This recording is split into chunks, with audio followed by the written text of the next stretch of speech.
A Vancouver area nightclub owner vanishes into thin air.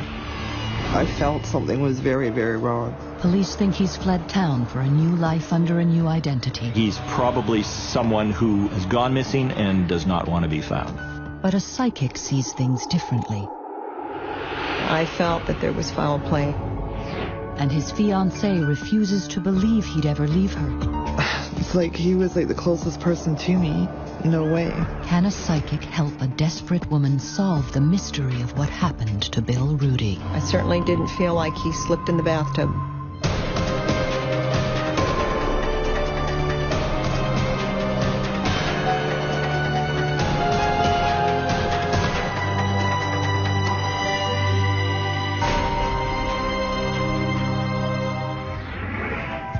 On Canada's wild west coast, Vancouver, British Columbia is one of the most exciting cities in the world, especially when the sun goes down. In the early 1990s, one of the area's hottest nightclubs was Rumors. Its owner was 51-year-old Bill Rudy. The multimillionaire has investments in nightclubs and real estate, and the cash is rolling in. And Bill Rudy lavished a lot of that money on his fiancée, Janet Bignell. He used to like totally spoil me, and we'd go out, and everywhere we went, it was always like fun. The couple were making plans together. Bill Rudy told Janet that he was ready to cash in his chips and start a new life with her in a small town east of Vancouver, near Janet's parents. What we were going to do is actually liquidate everything and then move to Kelowna. Basically, because Bill and I were going to move, I no longer had my own house because we were going to be buying a new house. It seemed like everything was falling into place for Bill and Janet. But then he does something odd. In February of 1994, Bill checks into a local motel, telling Janet he needs to sort out his tangled business affairs before he makes the final move. He wanted just to take a week and sort all the tax things out and just have peace and quiet where nobody knew where he was. On Monday evening, February 21st, Bill and Janet spoke on the phone. He just said that he was just going to get something to eat and then he was going to go to bed. So he did call me that evening, and it was around 9 o'clock. But the next day, she doesn't hear from him. I paged him throughout the day and nothing. Then that evening, we were supposed to go out for dinner. I had a babysitter booked for 6 o'clock, and still nothing. 2 days pass, and Janet still doesn't hear from Bill Rudy. It's the knot in your stomach. I felt something was very, very wrong. Desperately worried, she goes to the police, but they don't see the disappearance of Bill Rudy as a top priority. One of them even said, well, obviously if it was a child, we would take it more seriously. But when they're adults, people can just go away. But the police are obligated to do at least a routine investigation. They dig around a little and discover that Bill Rudy has one good reason to disappear. Bill Rudy had an ex-wife who he was still having some problems with and issues. And as they dig deeper, they begin to believe that Bill Rudy may be missing on purpose. Rudy was planning to get out of the business, had taken care of his debts, and he was ready to move on. But Janet refuses to believe that Bill would ever leave her. People don't know him on a personal level. Sure, they may know him on a business level, but no way. A fiancé is not quite the same as a wife, and there are many times where a girlfriend fiancé thinks that the relationship is maybe further along than it actually is. But Janet had gone to Rudy's hotel room 4 days after he went missing. What she found convinced her this was not the room of a man who wanted to disappear. I go into the room and everything is there. The closet's full of clothes, his toothbrush is in the glass, his razor is plugged in. Distraught and now dissatisfied with the police investigation, Janet decides to call a psychic. The motivation was to try to find out what happened to him. I totally believe in psychics, and obviously it wasn't going to hurt. Janet's friends suggest she contact Lorie McQuary, a well-known psychic who lives in Portland, Oregon. I liked her, And I thought that this was a kind woman who was really in distress, and yet, even under all the stress, she was very, very driven. She was very focused on finding this answer, and I wanted to help her. The psychic asks Janet to send her information on Bill Rudy right away. I want a picture, a birth date, and a name, a map of the area where they were last seen. Lorie uses a psychic technique she calls victimology. I can sit down and just looking at that picture, it's just focusing and allowing it to flow. And I get a story. I get a total story. And I just start writing. And the story Lorie is getting about Bill Rudy is deeply disturbing. If I weren't a psychic, I would be going, well, gee, this looks like a businessman. And what came through was, we have two people here. We have a man who presents himself as being the honest businessman, and then we have the hidden side. How do you tell this poor girl that her missing fiance is a really nasty man and I don't like him? But I said it. I didn't want to believe her. Half of me is still skeptical. Well, okay, it's a psychic. It's not science. When I said this is a bad man, I believe I recall her saying, I know. He's not perfect. To Janet, Bill is the man she loves and plans to marry. But the psychic is onto something. The police have discovered that in his business life, Bill Rudy did have a hidden side. Bill Rudy used a number of aliases in the past, mostly to cover on somewhat shady business deals and houses and mortgages and things. But it showed that he was not above manipulating and fudging the rules. And Janet did know Bill Rudy had secrets. When they first met, he lied about his real name. He told me his name was John Andrews. The reason he was using these names is so that his ex-wife couldn't track him, and I totally believed him. A person who uses aliases is not the most honest person in the world, usually using those aliases to his advantage, to someone else's or the government's disadvantage. But Janet is desperate to find out what happened to the love of her life. Now it seems the psychic is the only one who can help her. She gave me positive encouragement. She was always available. I talked to her many times throughout. Not only has the psychic sensed that all is not what it seems with Bill Rudy, now she gives his fiancée some truly chilling news. I knew he was gone. It's kind of like they say in the search and rescue world, it is no longer a rescue, it's a recovery. You know, to me, he still could have been missing, but Lorie said no, he's gone. If the psychic is right, how did Bill Rudy die, and where is his body? Near Vancouver, British Columbia, nightclub owner Bill Rudy has vanished without a trace. The police think he's hiding and doesn't want to be found, but psychic Lorie McQuary senses he's dead. I knew he was gone.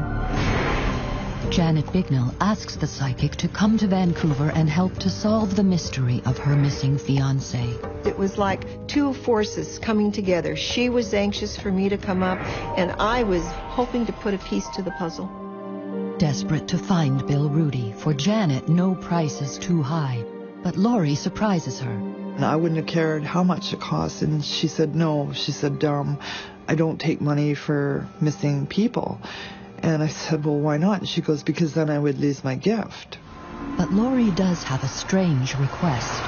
She asked me to make a reservation at the hotel and in the same room from where Bill went missing. Part of victimology for me is once I've gotten the initial facts, then if it's possible, I want to follow a physical route. I want to see physical surroundings that this person lived in and were around. As soon as Lorie arrives in Vancouver, she heads straight to the hotel. She checks into room 206, the room in which Bill Rudy stayed. As I sat in the room, I could feel myself looking at maps on a bed, looking at papers, contracts, all the things that assembled his world. In the room, alone, Lorie tunes in again to Bill Rudy's fate. Not only is he dead, but she believes he's been murdered. I felt that there was foul play. I certainly didn't feel like he slipped in the bathtub. That was very painful for me to hear as well. She wasn't all that shocked when I told her that I thought he had been murdered. I think, again, this had been simmering someplace in the back of her mind. But the Royal Canadian Mounted Police aren't interested in working with psychics. In their eyes, Bill Rudy had deliberately disappeared. You really can't take it to the homicide squad unless you have fairly good evidence that it's a homicide. In this case, we did not have a crime scene or a body. Nevertheless, if the psychic is right, what did happen to Bill Rudy? Janet has her suspicions, and they all center around Rudy's business partner and Rumor's manager, David Lowe. Bill didn't trust him anymore.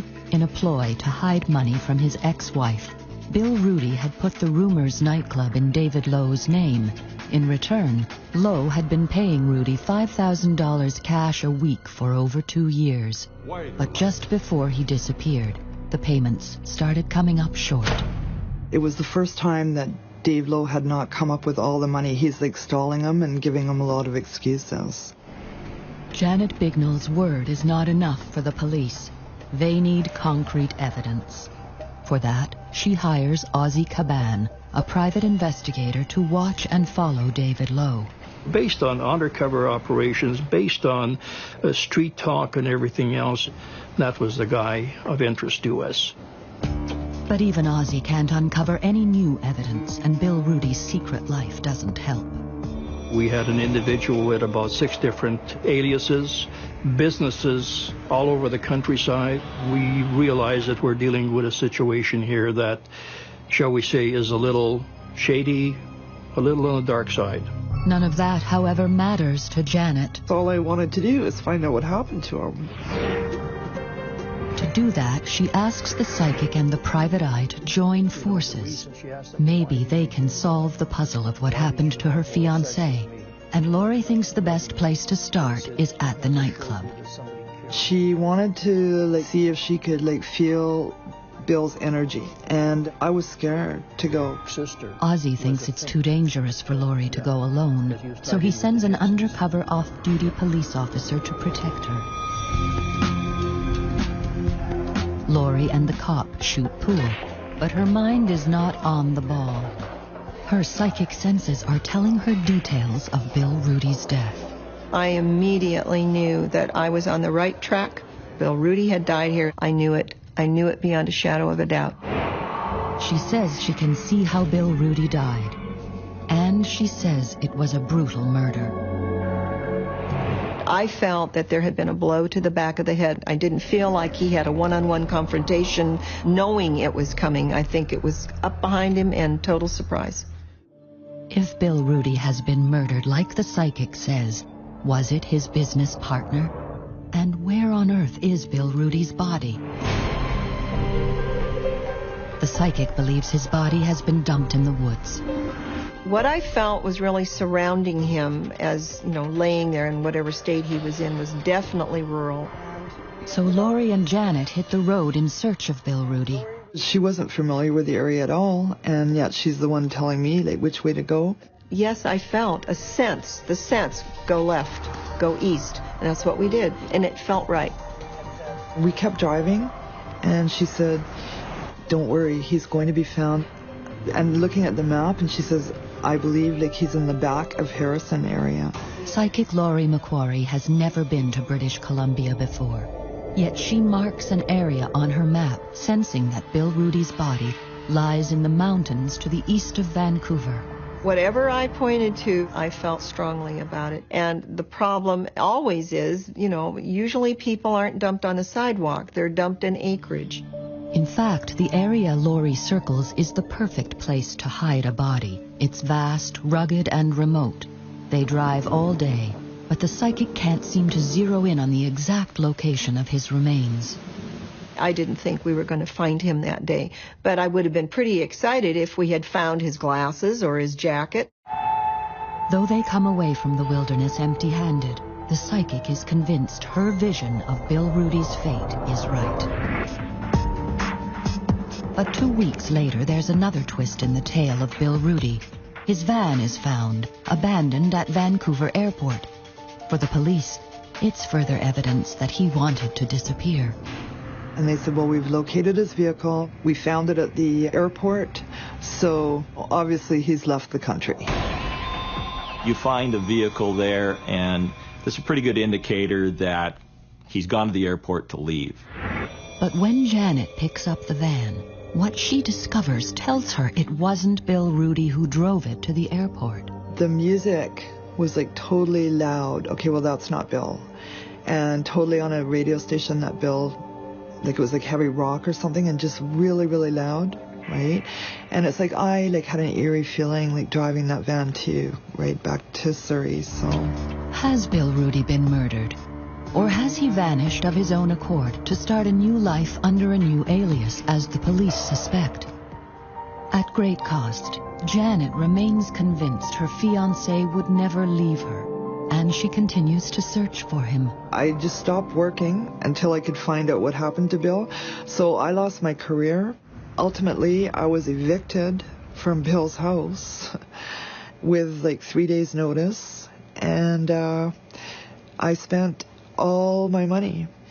And I remember my dad said to me, you can spend the rest of your life going through the bush looking for him, and you may never find him. And so I was coming to that point, and I never thought he would be found. Months and then years pass, and the case cools and finally goes stone cold. Then, on September 27th, 1996, 2.5 years later, a logger makes a grisly discovery. And I looked over and I couldn't believe it. I found a skull. Suddenly, the Bill Rudy case is red hot. 2.5 years after Janet Bignell's fiancé, nightclub owner Bill Rudy, disappeared, there's a new twist to the story. In September 1996, a logger working in thick forest in the Harrison Mills area east of Vancouver stumbles on the unexpected, a human skull.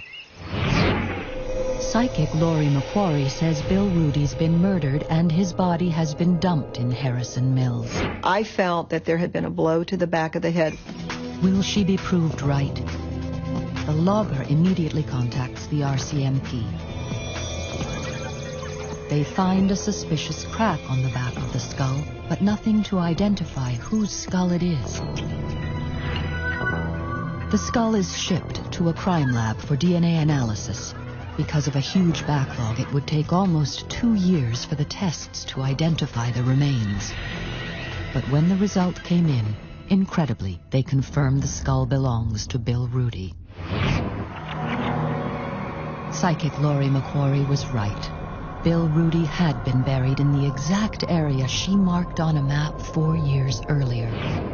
Whatever I pointed to and drew a circle on, I felt strongly about it. What police thought all along was a missing person case is in fact now a murder. Forensics showed Bill Rudy was killed by a blow to the back of the head, again, just as the psychic had predicted.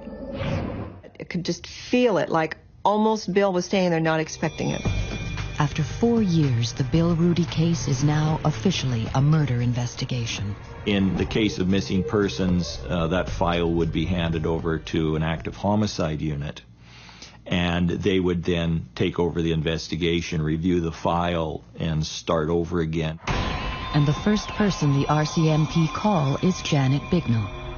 Said that human remains had been found through DNA, have been positively identified to be William Rudy. And that's exactly the way he told me. It's really cold. But she's not prepared for what happens next. He brought another police officer in there, and then they started recording it. And then ultimately, as time went by, I found out that part of that was because now I was actually a suspect. I couldn't even believe it. But the person the police are most interested in is Bill Rudy's business partner, David Lowe. Mr. Lowe told investigators originally that everything was okay, that Mr. Rudy had been paid up and now Mr. Lowe was inheriting the business. It didn't take investigators very long to realize that Mr. Lowe had said things originally that were not true. But with no crime scene, no weapon, and a very cold case, Proving that David Lowe killed Bill Rudy isn't going to be easy. What police do know is David Lowe's lifestyle had changed dramatically since Rudy disappeared. I was making tons of money, and he didn't invest it back into the club. He went on, 2 or 3 cruises a year, Mercedes, race car. Lowe's high-rolling lifestyle had caught up with him. He had defaulted on the mortgage and lost the Rumors nightclub. David Lowe was now working as a car salesman and herding for cash, so the police decide to exploit his weakness. The body was a car salesman, not very good at it, apparently, so not a whole lot of income. So when he realized he could regain some status, some power, get some money, he was just prime for the bait. He wouldn't have been thinking after so many years that now he was becoming a target of a sting operation. 3 years after police confirm Bill Rudy was murdered, an undercover officer known as Jason meets and begins to form a relationship with David Lowe. Jason was tasked to befriend Mr. Lowe and slowly gain his trust. Jason convinces Lowe that he's a gangster and tells him he can make big money if he can prove that he too is a bad guy. Finally, David Lowe tells Jason what he wants to hear, that he killed a man. With that admission, Jason tells David Lowe he can now meet his boss. You've told me a story about a murder, so you got to tell it to the boss to impress him. So he knows that he's not going to make the big money, he's not going to get any status or power till he's in. And this is do or die for him. It's the job interview. At that meeting, Lowe admits to killing someone. I whacked the guy. I hit my partner with a hammer. They got the confession and they got it on videotape. After a 6-month sting operation, undercover cops arrest and charge David Lowe with the murder of Bill Rudy. Money was the motive. He missed payments, and basically Bill was going to put the squeeze on him. His back was against the wall, and he didn't want to lose everything he had in life, and he was going to. During David Lowe's trial, testimony confirms all of psychic Lorie McQuarrie's visions of the crime 10 years earlier. The murder did take place in Rumors nightclub, where Lowe crushed Rudy's skull with a hammer. Lowe did take Rudy's body to Harrison Mills and dumped him deep in the forest. I knew it would come full circle. I knew they'd find him. I knew this would end up being solved. She totally does have a natural gift, right? And I'll be forever grateful to her for sure. On July 5th, 2004, 9 years after Bill Rudy had vanished, David Lowe is convicted of first-degree murder and sentenced to 25 years in prison. Finally, after 9 years, David Lowe's conviction gives Janet some peace. And now at least I feel vindicated that the person is caught in jail, and it would have been worse to go through the rest of my life without knowing. David Lowe is appealing his conviction. Janet Bignell has a new life, but she will never forget Bill Rudy. I miss him. My life would have been a lot different, but I have learned a lot. I've learned not always to take people at face value.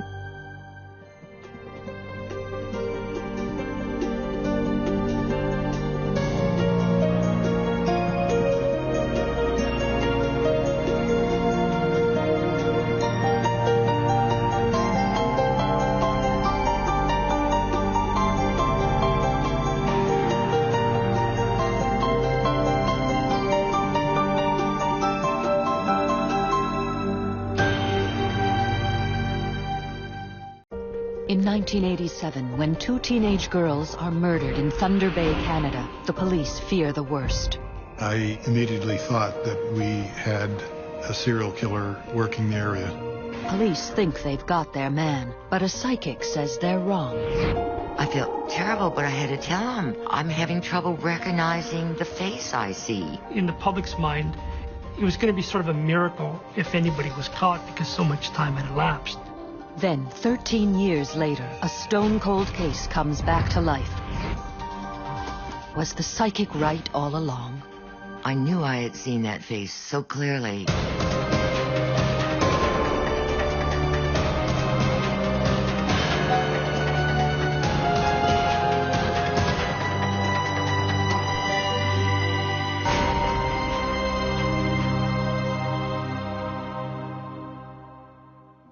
On the shores of Lake Superior sits Thunder Bay, Ontario, Canada.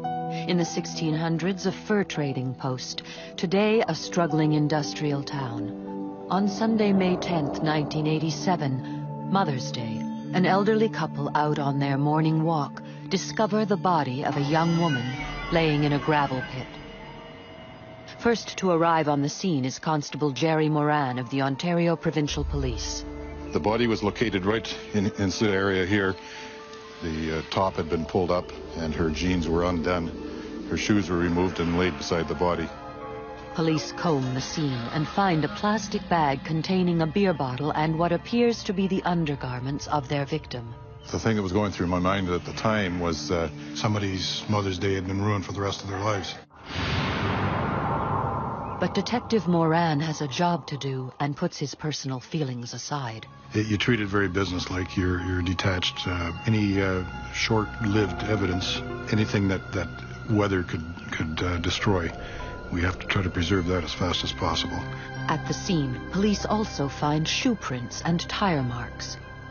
The young woman is identified as 17-year-old high school student Donna Tebenham. The body of 17-year-old Donna Tebenham was found yesterday afternoon in a gravel pit north of the city. As for details, that's about all the OPP is releasing so far. The circumstances surrounding it dictates that we are or have forwarded the body to the Center of Forensic Sciences in Toronto for expert examination. Donna Tebenham was your typical 16-year-old girl. You know, she went to school, she had friends. Julio Gomes is a local journalist for the Thunder Bay Chronicle. I've lived all my life in Thunder Bay, and at the time I was a teenager as well. And I know my own feeling was one of shock. An autopsy reveals she died of asphyxiation. There were small traces of alcohol in her body, but no drugs. A sample of semen is also recovered. Another curious clue. Tiny specks of blue paint were lifted from her clothing. The blue paint was at one point used on a specific year of pickup trucks. Anybody that wanted to paint their vehicle could have painted it that blue, but we had established based on the wheelbase and the axle width that it was a truck. Police learned that Donna had spent the previous evening visiting friends. She was last seen walking back from a local corner store at about 11 p.m. Calls from the public kept police busy, but brought them no closer to a suspect. We had so many suspects, or what could be considered persons of interest, but as it turned out, in all the cases, it was a dead end. People would come forward and just say that they have reason to suspect this person because they said something. They said they may have seen this girl at a party, or they said that they went to school with this girl and they've done things to this girl and things like that. Just, they were blowhards at a party, most of them, that would just want to get attention for themselves and admit to doing anything. And all these guys were subsequently ruled out as suspects. Another snag. Partial fingerprints found on the beer bottle at the scene turn up no matches.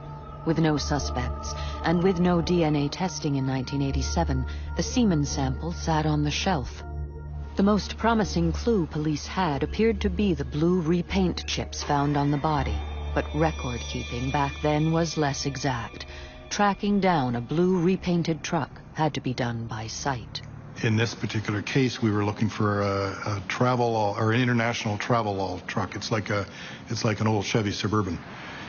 So there weren't too many of them around. So we were tracking those things down, and we spent months looking for everybody that was registered or had ever owned one of those. And so that's all time consuming. Thunder Bay is a small town, and there are unfortunately a lot of other unsolved murders that take place, and every couple of years you'd have someone that disappears and they're never found. Then, Friday, August 7th, another body is spotted off the side of the road just a few miles from where Donna Tebenham was murdered 3 months earlier. The second victim is another Thunder Bay High School student, 16-year-old Bernardette LeClaire. We were supposed to go dancing. I didn't hear from her. I knew something was wrong. David Binquist was Bernardette LeClaire's boyfriend at the time she went missing. And I was just happened to be flipping through the newspaper, and they had a little article about a native girl found in the Powerlines. My heart almost jumped out of my chest. The crime scene appears chillingly familiar to Constable Moran. The victims were the same age. There was no obvious signs of violent death, but there was a plastic bag put over her head.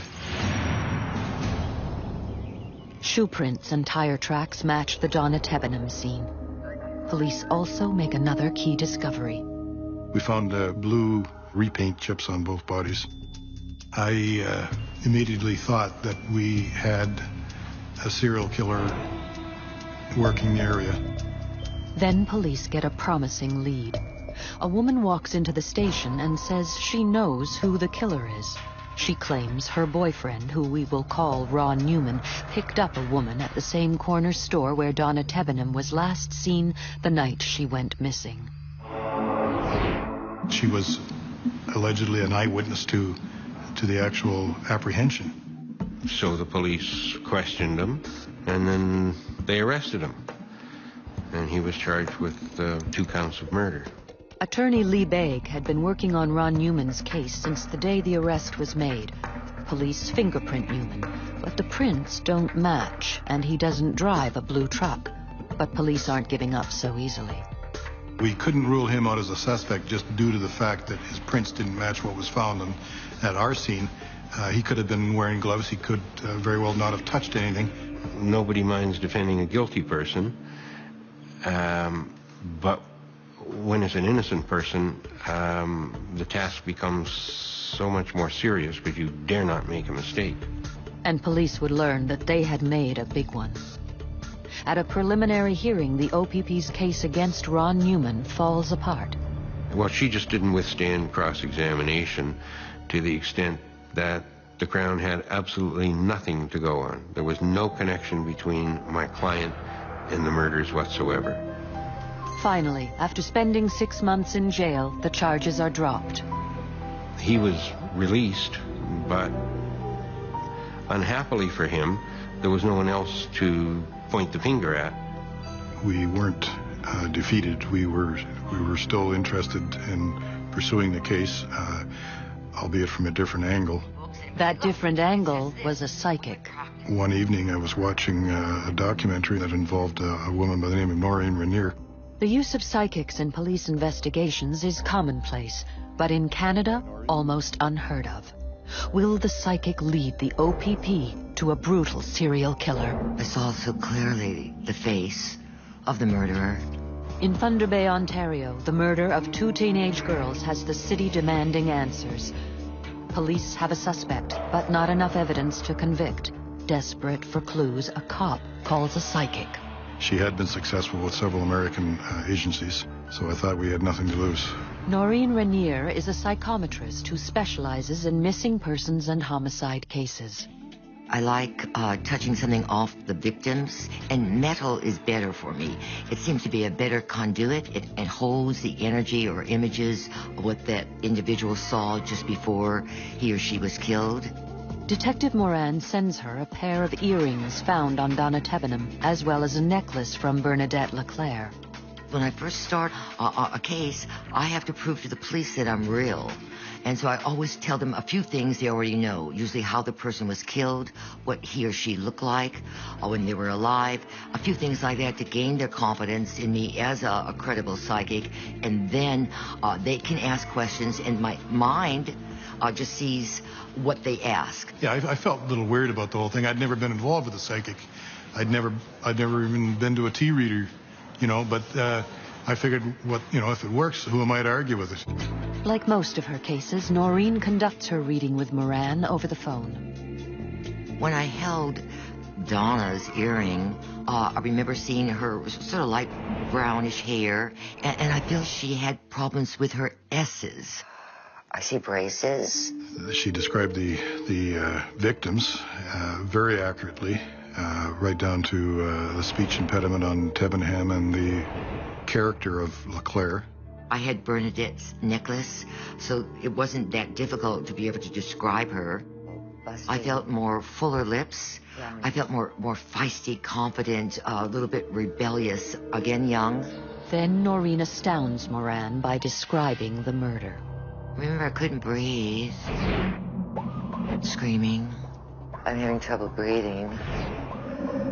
Didn't feel any knives or guns or wounds of that sort, just not breathing. It started, being a little unusual that she would know some of this stuff, and I certainly wasn't giving this information to her. Again, I closed my eyes, and I could feel, first of all, I felt a truck, and it was blue, it was low, and it had sort of a flat thing in the back of it. I was somewhat surprised because that's the color of the vehicle we were looking for, based on the paint chips found in both scenes. The eyes. I'm seeing the eyes now. On a face, when I close my eyes and I'm trying to describe the murderer, I don't see the whole face at one time. But the whole face is what the police need, so Norin sets up a circle group hoping to get a clearer picture of the killer. I'm seeing an eye. A circle group is people with like minds. We're all hopefully trying to get the same answers. I was teaching at the time an ESP course, and some of my students had heard about the case that I was working on, and they wanted to become involved in it and help me see more. Large ears, more closer to the head. It was so clear. I saw it so clearly. I knew that if I had my artist draw it, that we would have a face for Constable Moran. She subsequently got a hold of a sergeant from an American police force that had worked with her before, and based on her description, he drew a composite sketch of what she thought our suspect should look like. Length. There was just a small space between the upper lip and the nose. I made a photostat copy of the sketch and sent it to Constable Moran and waited to hear what he had to say. When I got the Polaroid picture of the composite sketch, it didn't look like anybody in particular that we had looked at. Nothing. They didn't know who it was. I was devastated. I felt so like I was on, and he didn't know who my face was. I was just totally devastated. It looks like another dead end. But Moran is not willing to give up just yet. He sends the psychic a stack of photos, including the photo of Ron Newman. I didn't really recognize anyone in the lineup. I felt terrible, but I had to tell him I'm having trouble recognizing the face I see. At that point, I was somewhat disappointed, but I knew that there was no point in pursuing something that wasn't there. But before the cop gives up on the psychic, he has one more question. Will we get him, and when will we arrest him? And I said, yes, he's going to be 32 years old. He's going to have a mustache. And I saw the initial R. I didn't know if it was first or last name, but I saw R. Moran is stumped by Norin's clues. Ron Newman was 32 years old, and he had the letter R in his name. But the psychic sketch looks nothing like him. The description that she made, really, it was a stretch to make it fit Newman. The last conversation I had with Constable Moran was when he sent me the lineup of the faces. And that was the last time we spoke. At that point, the case didn't go very much further. I was taken from the case and put back on general duties because there was no other avenues of investigation to pursue. I questioned my ability. How could I see so clearly and it be so wrong? What was wrong? My mind, what was happening? The case goes cold. 2 16-year-olds are dead and their killer is still out there. Police run occasional Crime Stoppers television spots, but no new leads surface. It always seemed like they were at a dead end, and that really in the public's mind, it was going to be sort of a miracle if anybody was caught because so much time had elapsed. In fact, 13 years go by. Then science steps in and reignites a cold case and confirms a psychic's long-forgotten vision. How could I be so wrong when I had seen so clearly? In Thunder Bay, Ontario, the murder of 2 teenage girls remains unsolved. 13 years pass, and then a breakthrough in fingerprinting technology offers new hope to cold cases. In August of 2000, an automated fingerprint identification system known as APHIS was upgraded to search and retrieve both finger and palm prints of convicted felons. This led to numerous cases being cleared up, and one of them was the Tebenham LeClaire case. Partial prints found on a beer bottle and a plastic bag at the scenes could now be compared against pools of fingerprint records. APHIS turns up a hit, and the owner of the prints is Larry Runholm. In 1990, 3 years after the murders, Larry Runholm, a native of Thunder Bay, had been arrested and charged with drinking and driving. His fingerprints were forwarded to the RCMP and remained on file for 10 years, until the new technology made the match. A case that has baffled cops for 13 years is finally solved. On July 11th, 2000, Runholm is charged with the murders of Donna Tebenham and Bernardette LeClaire. It was a huge story when he was arrested because the community had almost forgotten about these deaths, and the few people that still remember it had almost given up any hope that anyone would ever be arrested and held to account for it. The arrest finally vindicated a psychic who 13 years earlier accurately described both girls, their dark hair, Donna's braces, and Bernadette's feisty personality. She even envisioned their deaths. I'm having trouble breathing. But it was her sketch of the killer that police turned a blind eye 2 years ago that now came back to haunt them. The profile provided by Norin Reneer regarding a suspect turned out was amazingly accurate. At the time of the murders, Mr. Runholm was only 19. We have a high school photograph, Mr. Runholm. The prominent nose, the full mouth, the length of the hair. Other puzzling clues offered by the psychic now seemed to make sense as well. I remember Constable Moran saying, "Will we get him, and when will we arrest him?" And I said, yes, he's going to be 32 years old. He's going to have a mustache. And I saw the initial R. I didn't know if it was first or last name, but I saw R. So I was overjoyed that my information was right. Sad that it didn't help in a timely manner. Runholm admits to intentionally killing both girls and avoids a jury trial by pleading guilty to second-degree murder. And Larry Runholm never took the stand, never explained anything. His lawyer said he has no memory of what happened, so he has nothing to offer. Runholm claims he can't remember what happened back in 1987 when the girls, both 16, were believed to have been raped and then suffocated 3 months apart. But Justice Stanley Carisco, in his sentencing address, says he saw no evidence of amnesia, and he says the families deserve an explanation for these sickening murders. You know, the guy is a vicious killer, sadistic, and the judge saw through him, and I'm very thankful for that. To this day, the police don't know exactly what happened the nights the two girls went missing. What they do know is that both girls were suffocated with a plastic bag. DNA testing of semen taken from both girls matched Larry Runholm, and blue paint chips found on both girls matched the paint and make of the truck he drove. Why did he do it? And how could he live with himself for the next 15 years, where ostensibly he was raising a family and leading a normal life? It's one of those just baffling things that you constantly think about and say, you know, what really happened? His plea of second-degree murder carries an automatic life sentence. The ruling of 20 years came as some satisfaction and closure for the families of the victims.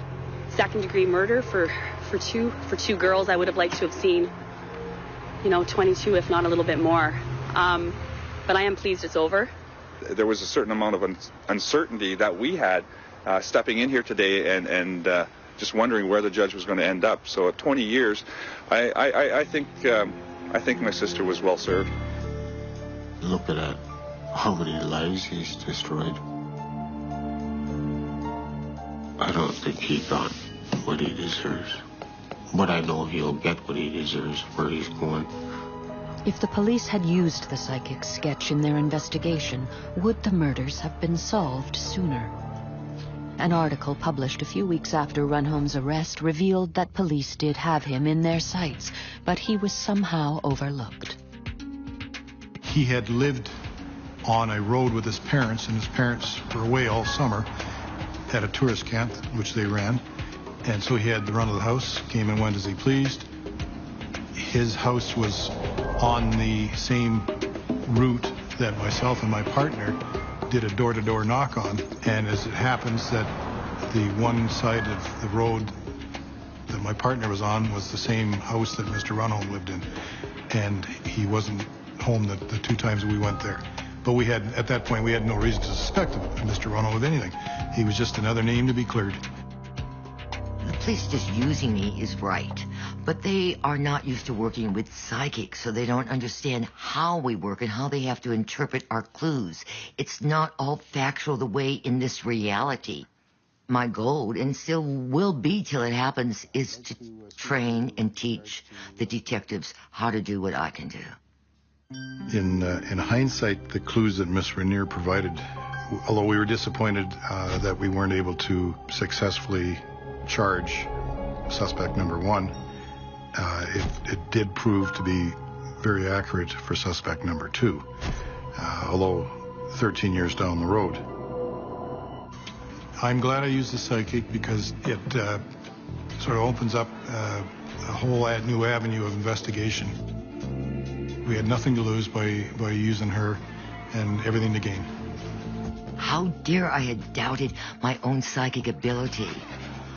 So, yes, I was joyful in knowing that my ability was working and does work. And again, like faith, don't doubt, believe.